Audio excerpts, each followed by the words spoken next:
آپ سب کے سامنے یہ جو میں آپ سے بات چیت کر رہا ہوں کہ جو پوسٹ مارٹم رپورٹ کے اندر جو چیزیں آئی ہیں، ڈاکٹر صاحبہ کا یہ شعبہ ہے، تو یہ پوسٹ مارٹم رپورٹ سے پہلے تو آپ کو یہ بتائیں کہ ایک کارکن اسپیشل چائلڈ جو کہ کسی میرے خیال میں اس نے زندگی میں کسی کو نقصان نہیں پہنچایا، اس کی ویڈیوز چل رہی ہیں سوشل میڈیا کے اوپر، اس سے جو کیا گیا، پہلے میں یہ چاہتا ہوں کہ ڈاکٹر صاحبہ آپ کو پوسٹ مارٹم رپورٹ سے بتائیں کہ اس سے ہوا کیا۔ ملاقات ہوتی، ایک سادہ لو انسان، اس سے کبھی کسی کو کوئی نقصان نہیں دیا، کبھی کسی کو کوئی تکلیف نہیں دی، ہمیشہ پیار سے وہ بات کرتا تھا، سب کے ساتھ وہ ملتا جلتا تھا۔ اس بچے کے اوپر اتنا ظلم اور تشدد ہوا، جب میں نے یہ پوسٹ مارٹم رپورٹ پڑھی تو میرا دل دہل گیا کہ یہ جن لوگوں ایک انسان کو 26 انجریز، 26 تشدد کے نشانات تھے اس کے جسم کے اوپر۔ سب سے اہم جو تھا وہ تھا کہ اس کے سر کے اوپر باقاعدہ کسی بلنٹ انسٹرومنٹ یعنی کسی ڈنڈے سے اس کو زور سے اس کے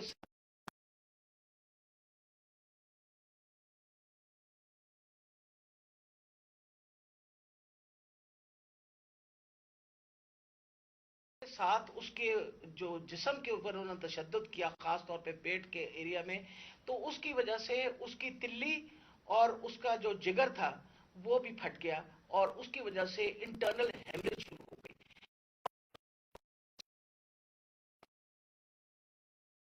تشدد کر کے ٹیسٹیکولر ڈیمیج کیا۔ مطلب اس سے زیادہ تم کسی انسان پہ کیا تشدد کر سکتے ہیں؟ میں تو یہ دیکھ کے رپورٹ میں آپ کو بتا نہیں سکتی کہ یہ ہم جیسے ڈاکٹر جو ہر وقت ان چیزوں سے، ہمارا بھی دل دہل گیا کہ یہ ایک انسان کے اوپر، اور وہ بھی ایک ایسا سادہ لو انسان، اس کے اوپر اتنا زیادہ تشدد کیا۔ مین کاز اس کی ڈیتھ کی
ہیں کیونکہ جب وہ ظلم کا مقابلہ نہیں کرتا تو حضرت علی کا قول ہے کہ کفر کا نظام چل جائے گا، ظلم کا نظام نہیں چل سکتا۔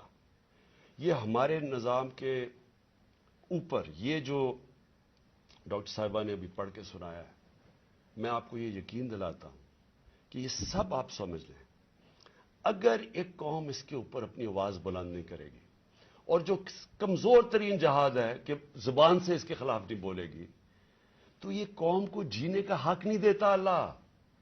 وہ قرآن میں کہتا ہے کہ میری زمین پہ نکل کے دیکھو کتنی قومیں میں نے تباہ کی جو میرے حکم پہ نہیں چلی۔ ہم تباہی کا راستہ ہے یہ ہمارا۔ یہ جو پاکستان سے ہو رہا ہے، میں نے ہوتا ہوگا دہشت گردوں سے، شاید ملک کے غداروں سے، اس طرح کی چیزیں ہوتی ہوں، میں نے اپنی زندگی میں کبھی اس طرح کے واقعہ نہیں دیکھے کہ پہلے ایک کارکن ہے، پھر وہ اسپیشل چائلڈ ہے، اور پھر وہ کوئی کسی قسم کا زندگی میں اس نے کسی سے لڑائی تک نہیں کی، اس سے یہ تشدد کیا جائے۔ اور تشدد کیا کیا؟ سر بھی اس کا انہوں نے کہا کہ اندر سے خون نکلنا شروع ہو گیا. اس کا جو جگر ہے اور جو اس کی جو پتا ہے اس کو انہوں نے اس طرح مارا بے دردی سے، وہ اندر سے خون نکلنا شروع ہو گیا. لیکن اس کے پرائیویٹ پارٹس، یعنی اس کے اوپر تشدد کیا ہوا. میں ایک اور قرآن کی آیت ہے، اللہ کہتا ہے کہ انسان کو کہ میں نے تمہیں اشرف المخلوقات بنایا، سب سے عظیم مخلوق. جو انسان کا درجہ فرشتوں سے بھی اوپر چلا جاتا ہے. اگر انسان اللہ کے حکم پہ چلے وہ فرشتوں سے اوپر چلا جاتا ہے. لیکن وہی قرآن میں لکھا وہ جب وہ گرتا ہے وہ جانوروں سے بھی نیچے چلا جاتا ہے. جانور بھی یہ نہ کریں. اور یہ جو ہمارے اوپر جب سے میں یہ دیکھا ہے، ایک آدمی جب سے آیا ہے اس کو ایک پوزیشن پہ لگایا ہے، میں نام نہیں لیتا کیونکہ پھر سینسر ہو جائے گا، اس کو بھی پتا ہے، قوم کو بھی پتا ہے وہ کون ہے. جو اس نے ظلم کرنا شروع کیا سیاسی کارکنوں پہ، ایکسپرٹیز تھی اس کی کاؤنٹر ٹیررزم، دہشت گردوں سے کچھ کرتا تھا. لیکن میں سوچتا ہوں کہ وہ دہشت گردوں سے بھی یہ جو کرتا ہوگا یا جن کے اوپر شک ہوگا کرتا ہوگا تو وہ کتنی نفرت پھیلی ہوگی ان علاقوں کے اندر. تو یہ جب سے وہ آیا، پہلے ہم نے شہباز گل کا، پہلے ہم مانے ہی نہ کہ شہباز گل سے یہ ہوا. وہ شہباز گل ابھی تک ٹھیک نہیں ہوا. جو انہوں نے اس کے اوپر تشدد کیا ہے، ایک یونیورسٹی پروفیسر پاکستان آتا ہے، چھوڑ کے ملک کے لیے ایک خواب دیکھ کے آتا ہے، اس کو جو انہوں نے ننگا کر کے جو اس کے اوپر تشدد کیا وہ ابھی تک ٹھیک نہیں ہے. کون سا وہ دہشت گرد تھا؟ پھر اعظم سواتی سے جو کیا انہوں نے. یعنی ہم اگر قوم یہ چیزیں بھول جائیں گی، ایک دن آپ کا بھی وقت آ جائے گا. ایک سینیٹر 75 سال کا آدمی، اس کو صرف ایک ٹویٹ کرنے پہ اوپر کے باجوہ صاحب شکریہ NRO 2 کا. کون سے دنیا کے ملک کے اندر یہ جرم ہے کہ شکریہ باجوہ صاحب NRO 2 کا؟ لیکن وہ کوئی سپر کنگ، کوئی فرعون کہ کسی کی جرت پڑ گئی، رات کو اس کو مارا، پوتیوں کے سامنے اس کو 3 بجے آ کے گھر میں تشدد کیا، پھر اس کو اٹھا کے لے کے گئے اور نامعلوم افراد کے حوالے کیا جنہوں نے ننگا کر کے اس کے اوپر تشدد کیا. اور جب اس کو مار رہے تھے تو سنا رہے تھے اس کی چیخوں کی آوازیں، اور اس میں بتا رہے تھے اس کو کہ بتاؤ یہ عمران خان سے کیا جائے گا. یہ ان لوگوں سے پالا پڑا ہوا اس قوم کو. اس کے بعد ارشد شریف سے وہ سب کو پتا ہے کیا ہوا. کیا ارشد شریف کا قصور تھا؟ ساری قوم جانتی ہے کہ وہ رائے حق کا آدمی تھا. کوئی اس کا ضمیر کی قیمت نہیں تھی، کوئی اس کو خرید نہیں سکتا تھا، ڈرا نہیں سکتا تھا. اس جیسے جرنلسٹ صحافی سے انہوں نے کیا. اور پھر سوشل میڈیا کے بچوں سے میں نے آپ کو بتایا، ماں باپ کا مجھے آیا کہ ہمارا بیٹا ابھی تک ٹھیک نہیں ہوا. کوئی ٹویٹ کرنے پہ اس کو اٹھا کے لے گئے، 2 دن اس کو رکھ کے یہی ننگا کر کے مارا. وہ کہتے ابھی تک وہ ذہنی طور پر ٹھیک نہیں ہوا. کتنے سوشل میڈیا کے بچوں نے مجھے یہ بتایا کہ انہوں نے ٹویٹس کے اوپر اٹھا کے لے گئے ان کو. دہشت کہ کیسے کسی طرح ہم ان کو بھیڑ بکریوں کی طرح بنا دیں، خوف اتنا پھیلا دیں کہ ان کو غلام بنا دیں.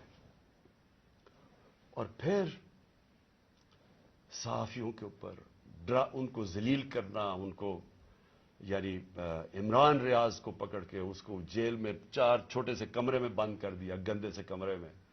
اس کو سمیع ابراہیم جیسے صحافی کو اس کو جا کے ذلیل کرنے کو، ایاز امیر دانشور اس سے جو کیا، جمیل فاروقی کو اٹھا کے وہ بتا رہا ہے ننگا کر کے، اس کو ننگا کرنے کا شوق ہے. سائیکوپیتھ ہے. میں آپ کو بتا رہا ہوں نارمل آدمی اس طرح نہیں کرتے. یہ کوئی پرابلم ہے، کوئی ذہن کے اندر ذہنی مریض ہے جو اس طرح کا تشدد کر سکتا. اور یہ جو ہوا ہے، اب یہ ذرا کہانی سنیں تھا کیا. الیکشن اناؤنس ہے 30 اپریل کو. میں بار بار کہہ رہا ہوں کہ جب الیکشن اناؤنس ہو گیا تو ایک پارٹی نے اپنی لانچ کرنی تھی کیمپین. آگے دن تھوڑے سے روٹ اپروو ہوتا ہے، ڈاکٹر صاحبوں کو پتا ہے، ان کسے طے ہوتا ہے اچھا اس روٹ پہ جانا ہے. ان کو کہتے ہیں جی تھوڑا سا آپ کو دہشت گردی کا خطرہ ہے، آپ کو دھیان رکھنا پڑے گا، تو دھیان رکھیں. ہمارے ادھر سے روٹ اپروو ہوتی ہے کہ یہ روٹ ہے، آپ کو فکر نہ کریں، اس روٹ پہ آپ نکل جائیں. سب کچھ طے ہو گیا. لوگوں کو بلا لیا، ریلیز آ رہی ہیں، جناب ہم نے اپنی لانچ کرنی ہے کیمپین. ایک دم صبح نہ پتا نہ کچھ ہوا، ایک دم पुलिस पहुंच गई, नाके लग गए। फिर ये नहीं उन्होंने किया, डॉक्टर साहब ये गवाह हैं, ये तो अपनी तरफ से आ रहे थे रैली लेके, आगे नाका ना, उन्होंने इन्हों चुप करके खड़े हैं वहां, उनके ऊपर वाटर कैनन शुरू हो गई, फिर आगे गाड़ियां तोड़नी शुरू हो गए, उनके ऊपर चार्ज कर दिया, लोगों को मारना पीटना शुरू कर दिया। सारी वीडियोज हैं, गाड़ियां तोड़ रहे हैं आके। और पूरा प्लान बना हुआ था कि उस दिन उन्होंने और लाशें गिरानी थी। हमारी ये ऑर्डर कर रहे हैं इनके लोग कि मारो इनको, इनको ये करो, लाशें गिराओ, कोई फिक्र नहीं पड़ता, क्योंकि प्लान कुछ और था। प्लान ये था कि इलेक्शन से निकलना, और दूसरा इमरान खान के ऊपर ये डालना, ये और ये डाल दिया बेचारे। जिले शाह का केस 302 मेरे ऊपर कत्ल का केस डाल दिया कि मैंने उसको कत्ल किया। यानी अगर इन बेवकूफों में अकल हो, एक तो अकल की बड़ी कमी है इस वक्त, पता नहीं कौन इनको एडवाइस कर रहा है।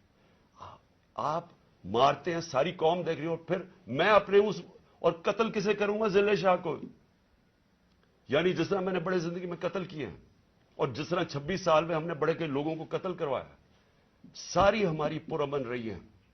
और डॉक्टर साहब गवाह हैं, इनकी गाड़ी फिर तोड़ी गई, वहां बैठे हुए उनके ऊपर अटैक कर दिया। तो इनका प्लान था, एक लोगों को मारना, इलेक्शन से निकलना, तसादम करना, और दूसरा उस दिन पूरा प्लान बना तो उठा के मुझे बलूचिस्तान लेके जाना था।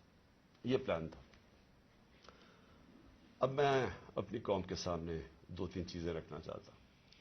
देखें, इस वक्त बदतरीन किस्म का मार्शल लॉ से भी बुरी सख्ती आई हुई है, हमारे ऊपर तो आई हुई है।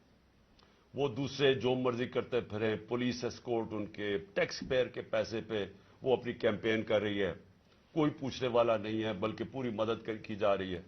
वो और बात है कि लोग नहीं आ रहे, लेकिन उनकी पूरी मदद। और यहां इलेक्शन शेड्यूल के बाद भी कैंपेन के ऊपर पाबंदियां, हमारे लोगों के ऊपर केसेस, कितने लोग अभी जेल में हैं, कितने लोगों के, मेरे ऊपर अब 80 तकरीबन केस हो गए हैं। कोशिश है कि किसी तरह हम कैंपेन से निकल जाएं, और सारी कोशिश यह है कि इतना खौफ फैला दिया जाए कि किसी तरह इन चोरों को फिर से जिता दिया जाए। मेरा सवाल अब यह है, शुएब शेख को पकड़ लिया कल, उसका क्या कसूर था? बोल का क्या कसूर है? कसूर यह है कि वो हमें कवरेज देता है। कसूर यह है कि वो जो कंट्रोल्ड चैनल्स इनके हाथ में हैं, जिनको पैसा भी चल रहा है और जिनको कंट्रोल किया हुआ है, उनमें से तो ब्लैकआउट हो गया। तो जो 1-2 चैनल्स हमें दिखाती हैं, 3-4 चैनल्स, उनको तो किसी तरह बंद किया जाए। इसका कसूर यह था, और मैं इसको आज खराज तहसीन पेश करता हूं। इसने मुझे बताया कितने केसेस इसके ऊपर कर रहे हैं, कितना प्रेशर डाल रहे हैं कि किसी तरह इमरान खान की कवरेज खत्म करो, और उसको कल पकड़ के जेल में डाल दिया। ARY को कल बंद कर दिया। बंद किस चीज के ऊपर करा, अभी तक यह भी नहीं हमें पता बंद किस पे किया है। बस इमरान खान की कवरेज नहीं दे रही। पेमरा का कल इनको अदालत ने कहा कि पेमरा को कि मेरे ऊपर से बैन उठाओ। कल टेलीफोन कर करके लाइव तकरीर उन्होंने करने नहीं दी। और ये इलेक्शन का या चंद महीने, हफ्ते रह गए हैं, इलेक्शन के महीने में उनको टेलीफोन कर करके मेरी तकरीर नहीं करने दी। अब ये कौन इतना ताकतवर है कि हाई कोर्ट के फैसले के बावजूद वो हुक्म करता है कि जनाब इमरान खान को नहीं दिखाना, और वो नहीं दिखाते? कौन इतना ताकतवर? फिर एक और ड्रामा हो रहा है। जिले शाह के बाप को पहुंच गए हैं सारे, ये पुलिस पहुंच गई है उसके घर, पता नहीं उसे क्या हो रहा है। जोर ये लगाया जा रहा है कि किसी तरह केस पीछे हटे। जब सबको जिले शाह के वालिद ने बताया कि कल क्या हुआ है, आई विटनेसेस है, उन्होंने देखा इसको उस पुलिस वैन के अंदर, जो प्रेजेंट वैन थी, वो देखा सबने। उन आई विटनेसेस की स्टेटमेंट है कि हुआ क्या, गवाह बैठे हैं। उसके बावजूद कोशिश की जा रही है कि जी एक्सीडेंट हो गया या कोई और वजह बता दे उसके मरने की। ऊपर से 302 का मतलब कि मेरे ऊपर डाल दिया केस। ये कौन कर रहा है? ये कवर अप कौन कर रहा है? किसके पास इतनी ताकत है कि ये कवर अप करने की कोशिश कर रहा है? हम जब पुलिस वालों से अंदर से पैगाम आ रहे, जी हां हमने नहीं किया, ये कोई नामालूम अफराद ले गए थे। कवर अप मेरा किसने किया? अरशद शरीफ का कवर अप कौन कर रहा है? मेरी जेआईटी को सैबोटाज कौन कर रहा है? कौन इतना ताकतवर है कि पुलिस को हुक्म देता है कि आपने गवाही नहीं देनी मेरी जेआईटी में, और फिर जेआईटी का रिकॉर्ड सारा गायब, और फिर जेआईटी को एक केयरटेकर गवर्नमेंट खत्म करवा देती है, और फिर अरशद शरीफ का कवर अप कौन कर रहा है? कौन उसकी जेआईटी आगे नहीं बढ़ने दिया जा रहा? और यही लोग अब इसका कवर अप करेंगे, क्योंकि इसमें से चीजें और निकलनी है। पुलिस ने कहना हमने नहीं किया, हमने इसको पूरी तरह केस लड़ेंगे। ये मोहसिन नकवी जो प्लांट किया हुआ, जो किसने प्लांट किया इस मुल्क, इस पंजाब के ऊपर चीफ मिनिस्टर, इसके ऊपर हम केसेस करेंगे, आईजी के ऊपर करेंगे, वो जो सीसीपीओ बनाया हुआ उस पर करेंगे। अदालत ने, सुप्रीम कोर्ट ने कहा कि जो पुराना सीसीपीओ है उसको वापस रीइंस्टेट करो, उसको अभी तक रीइंस्टेट नहीं किया। अदालतों के फैसले नहीं चल रहा है, अदालत कुछ कहती है या उसके ऊपर अमल नहीं किया जाता। कौन है इतना ताकतवर कि उसके पीछे ये खड़े होके सारे मुल्क के कानून तोड़ने के लिए तैयार है? वो गवर्नर क्यों नहीं, केपी का क्यों नहीं गवर्नर डेट दे रहा इलेक्शन की? वाज़ेह है, सुप्रीम कोर्ट ने कहा 90 दिन में होना है, वो क्यों नहीं दे रहा? कौन उसके पीछे खड़ा है जो वो डेट नहीं देता? सवाल मेरे सारे आखिर में पाकिस्तानियों के लिए, देखें, हमने बाहैसियत कौम फैसला करना है। क्या हमने इस जंगल में रहना है जिसका कोई अब मुस्तकबिल नहीं है और अपनी तबाही का रास्ते की तरफ जा रहा है? मुल्क तो डूब रहा है, माशियत तो तबाह हो गई है, सारे चोर ऊपर बैठ गए हैं, अपने 1100 अरब रुपए के केसेस खत्म कर दिए, पैसा इनका बाहर पड़ा है, 100 रुपए से ज्यादा इनके होते हुए डॉलर महंगा हो गया, रुपया गिर गया। यहां कौम गरीब होती जा रही है, इनका पैसा बाहर पड़ा है, इनको फायदा ही फायदा है, दौलत में इजाफा हो रहा है पाकिस्तान के मुकाबले में। तो हमने यहां पे बाहैसियत कौम फैसला करना है। हमारे पास दो रास्ते हैं, एक गुलामी का रास्ता और तबाही का रास्ता है, और एक अपनी हकीकी आजादी का रास्ता है। मैं अपनी सारी कौम को आज कह रहा हूं, देखें जो जिले शाह से हुआ है, अगर आप सबके दिल में वो तकलीफ नहीं है जो आज हम सबको हो रही है, यहां डॉक्टर साहबा बताएंगे नहीं, वहां औरतें रो रही हैं हमारी, जो हर रोज इसको देखती थी। इसने 4 महीने हमारे साथ उधर धरने पे गुजारे, आज से 8-9 साल पहले जब 2014 में हमने धरना किया, 4 महीने ये वहां बैठा रहा। ये वो ऐसा इंसान था, इसे सब प्यार करते थे, और इसकी आप वीडियोस देख लें कि आपको पता चलेगा कि कैसा एक भला मानस इंसान, एक जिसको कोई दुनिया की कोई चीज ही नहीं थी, एक इश्क में काम करने वाला आदमी, अगर उससे ये कर सकते हैं, उसको तशद्दुद करके मार सकते हैं, और ये कौम चुप करके तमाशा देख सकती है। मैं फिर से आपको कहता हूं, हमारा कोई फ्यूचर नहीं है। मैंने बर्तानिया के अंदर अपना टाइम गुजारा, क्रिकेट खेलता था 15-20 साल। उधर इस तरह की चीज हो, सारी कौम सड़कों पे होती है, कोई जिंदा कौम है, वो कौम अमर मारूफ पे चलती है। उसको जहाद का मतलब पता है कि जहाद होता है जुल्म का और नाइंसाफी के सामने कौम खड़ी हो, वो जिंदा कौम में होती है। मैं सारी आपकी अपनी कौम को कहता हूं, ये जो लोग, हमारी बदकिस्मती है कि ये जो जरदारी और नवाज शरीफ और शहबाज शरीफ, जो 30 साल से जुर्म पेशा लोग इस मुल्क को लूट रहे हैं और हर किस्म का जुर्म करते हैं, ये बैठे हैं, और जो 2-3 नामालूम अफराद जो इसको जकड़ के बैठे हुए, जिनका मैं नाम नहीं लेता क्योंकि फिर कट जाएगा, इन्होंने ये मुल्क को उधर लेके जा रहे हैं। सारे पाकिस्तानियों जिनका जीना मरना इधर है, हमारी तरह के लोगों का, सारों को ये आज समझ आना चाहिए कि यह हम सब की बर्बादी है। इनको कोई फर्क नहीं पड़ेगा, क्योंकि जिन्होंने पैसे बाहर पड़े हैं, जिनके डॉलर्स बाहर पड़े हुए हैं, उनको कोई फर्क नहीं पड़ेगा जिस तरफ ये कौम जा रही है। इसलिए सारी कौम को मेरा आखिर में पैगाम है कि ये वक्त है हम सब खड़े हो इसके खिलाफ।